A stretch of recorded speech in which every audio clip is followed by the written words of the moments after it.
Primero que todo, espero que se encuentren bien. Y para dar inicio a esta clase, vamos a dejar claro que lo que es historia de Chile lo vamos a dejar de lado y vamos a iniciar con historia universal. Para poder iniciar con historia universal, tenemos que primero partir desde el origen de la especie humana. Y para eso tenemos que ver este capítulo que se conoce como el proceso de hominización. Para entender lo que es la hominización, primero tenemos que comprender, ¿cierto?, que es un proceso que es progresivo porque va traspasando por diferentes etapas, donde existe una transformación biológica en algunas especies que van adoptando ciertas características. Estas especies van a ser conocidas como homínidos, ¿cierto?, que son especies propiamente ligadas al ser humano, lo cual distancia la estructura del ser humano con la de los primates. Por eso un homínido es, en pocas palabras, una estructura humana, ¿ya? Esta estructura humana comienza a desarrollarse desde hace aproximadamente 5 millones de años, ya son cifras muy aproximadas, y de ahí va traspasando por diferentes etapas, diferentes procesos, los cuales también van determinando diferentes especies. ¿De dónde comienza esto? Bueno, esta imagen que está acá es una imagen bien conocida por todos ustedes. Me imagino que han visto muchas de estas imágenes. Hay algunas que son un tanto originales, creativas, graciosas. Ha sido usada para diferentes cosas, memes y de todo un poco. Pero esta imagen fue dada a la luz, ¿cierto?, el año 1965 en esta revista que está acá, que es una revista sacada por la edición Life, ¿cierto?, de ese año 65. El autor de este título es Clark Howell, es un antropólogo, y la ilustración, ¿cierto?, es de Rudolf Salinger. Clark Howell dijo que había que tener cierto cuidado con ver esta imagen, porque esta imagen es netamente referencial, es netamente representativa, pero uno suele a veces caer en algunos errores. Por ejemplo, pensar que las especies van como progresando, ¿cierto?, de manera lineal hasta llegar al hombre moderno. ¿Ya? Eso no es tan así, ya que cada especie tiene un diferente proceso de desarrollo al medio. Entonces, para poder analizar esta estructura hay que verla desde otro punto de vista, no hay que verlo tan así, ¿ya? No es que nosotros venimos de acá, este vino de este vino de este. No es así. Cada especie se desarrolla en su ámbito, en su momento y con sus respectivos procesos. Bueno, si tuviéramos que clasificar estas especies en un árbol genealógico, esta sería la estructura. Es un poco enredado, un poco complejo, y por eso es que no se ocupa esta estructura, porque es un poco complejo entenderla. Y por eso es que utilizamos esta, que es un poco más fácil, ¿cierto?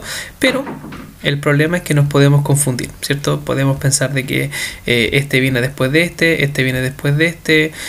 Por ejemplo, el Homo neandertal, que está acá, tuvo contactos con el Homo sapiens, que está acá. El Homo sapiens y el Homo neandertal se desarrollaron en la misma etapa. De hecho, se conocieron estas dos especies. Entonces, este no viene de este, ¿ya? Seguían por ramas completamente distintas. Y de hecho, ustedes, yo y muchos, de hecho todos los seres humanos, tenemos una base genética en nuestro ADN que viene de acá, del Homo neandertal. Ya habíamos visto esta imagen. Bueno, la clasificación de los homínidos no es necesariamente por su estructura o apariencia física, sino que también por los diferentes elementos culturales, materiales, el lenguaje, cómo se organizaban, las tradiciones, cómo se relacionaban entre sí. Entonces, no solamente se debe a su estructura física, sino que también a aquellos elementos que prevalecieron con el paso del tiempo. La pintura rupestre, el descubrimiento del fuego, la construcción de chozas, la especificación, ¿cierto?, en cuanto a lo que es la estructura, ¿cierto?, y niveles de casa, etcétera, etcétera. Ya, entonces vamos a clasificarlos no solamente por su estructura física. Bueno, aquí hay otra imagen que también da mucha confusión. Tenemos el Australopithecus, ¿cierto?, que es el primer homínido. Después pasamos al Homo habilis, del Homo habilis al Homo erectus, perdón, del Homo erectus al Homo neanderthalensis y posteriormente al Homo sapiens sapiens, que es nuestra especie actual, ya la especie nuestra a la cual pertenecemos los seres humanos modernos. Como podemos darnos cuenta, la estructura del cerebro, ¿cierto?, va variando con el paso del tiempo y tenemos cerebros que son un poco más pequeños en comparación con el nuestro. Ahora, tampoco vayamos a pensar de que una especie por tener el cerebro más pequeño era menos desarrollada. Simplemente estaba ambientada para su tiempo, ¿ya? Por ejemplo, el Homo habilis, ¿cierto?, se desarrolla en un ambiente completamente hostil, ¿ya? Condiciones climáticas muy adversas, donde nosotros, si tuviéramos que trasladarnos a esa época, probablemente no sobreviviríamos, ¿ya? Claramente el Homo habilis necesitaba habilidades completamente distintas a los demás para poder desarrollarse en su momento. Lo mismo pasa con el Australopithecus, lo mismo pasa con el Homo erectus, con el Homo neanderthal y bueno, la especie nuestra. ¿Qué aspectos significativos vamos a considerar desde el punto de vista físico? Primero, las extremidades inferiores, las piernas y los pies. Muy importantes, ya que las piernas y los pies te permiten mantenerte erguido, mantenerte de pie, parado. Y el estar parado es sumamente importante porque cambia completamente la visual, te permite poder ampliar tu punto de vista, eso mejora los niveles de caza, etcétera, etcétera. Extremidades superiores, por ejemplo, tenemos los brazos y las manos. De hecho, después con el paso del tiempo va a aparecer el pulgar. El pulgar va a ser sumamente importante, ya que va a permitir dominar ciertas estructuras materiales que van a trascender con el tiempo. Por ejemplo, mejorar las técnicas de construcción de armas, poder agarrar mejor las cosas, y eso obviamente va a mejorar mucho las cosas. El cráneo, ¿cierto? Muy importante, el cráneo también va a variar en su tamaño y la columna vertebral se va a tener que adaptar al cráneo. De hecho, la columna vertebral que nosotros tenemos en la actualidad tiene forma de S, tiene un serpenteo, ¿cierto?, porque se adapta al cráneo. La pelvis también, muy importante, el tamaño también aumenta significativamente porque tiene que el cuerpo agarrar mayor firmeza para poder ponerse de pie. Bueno, aquí tenemos lo que estábamos explicando recién, ¿cierto? El tamaño del cráneo va variando, 450 centímetros cúbicos, 700, 900, 1500, hasta los 1600, que es ¿cómo se llama?, el tamaño que tiene nuestro cráneo actual. Aquí tenemos también el transcurso del tiempo, desde los 4 millones de años hasta el tiempo actual, que abarca de los 100.000 en adelante. Bueno,